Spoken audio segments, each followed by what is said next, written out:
Cari telespettatori, siamo con Ugo Aggiollo, segretario dello SPCGIL del Veneto. Vi spieghiamo che cos'è la prestazione universale, pro e contro. È una novità importante, ma ci sono dei ma, segretario. Ci sono dei ma, diremmo grandi come una casa.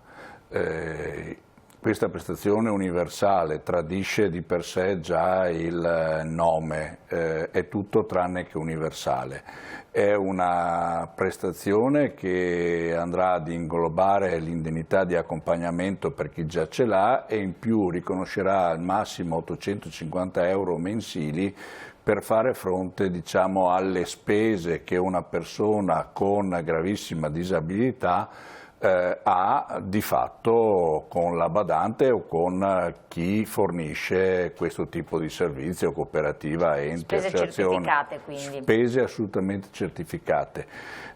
Qual è il tema? Il tema è che i requisiti che sono stati posti sono requisiti che sostanzialmente mettono in grandissima difficoltà chi vuole avere questa prestazione, perché bisogna avere più di 80 anni, bisogna avere un ISEE inferiore ai 6.000 euro, bisogna avere il diritto all'indennità di accompagnamento già in essere o comunque averne diritto e bisogna essere, come si dice, in condizioni gravissime.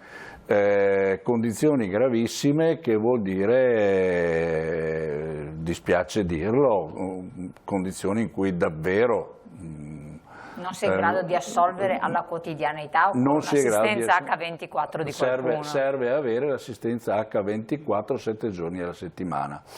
Quindi anche una gravissima forma di demenza certificata. Sì, anche una gravissima forma di demenza, stato vegetativo, ventilazione assistita e via di seguito. Però c'è un però che è importante ricordare, perché se uno sceglie la prestazione universale, cosa succede? Se uno sceglie la prestazione universale gli decadono gli altri contributi che ha a qualsiasi livello territoriale, tutti. Quindi regionale o locale, tutti. E questo è l'altro tema. Sostanzialmente quello che noi diciamo è che si è voluto fare una sperimentazione, ma la si è voluta fare come al solito non aumentando la spesa su queste questioni, che invece va aumentata perché sulla non autosufficienza le questioni stanno davvero aumentando e stiamo parlando di persone fragili e persone che hanno davvero tanti bisogni e che abbiamo il dovere di aiutare. Ugo Aggiollo, grazie, segretario dello SPCGIL del Veneto, grazie a voi di averci seguito. Per avere ulteriori informazioni, delucidazioni e capire meglio di che cosa si tratta c'è l'Inca della CGIL e c'è naturalmente gli sportelli sul territorio dello SPCGIL del Veneto. Grazie.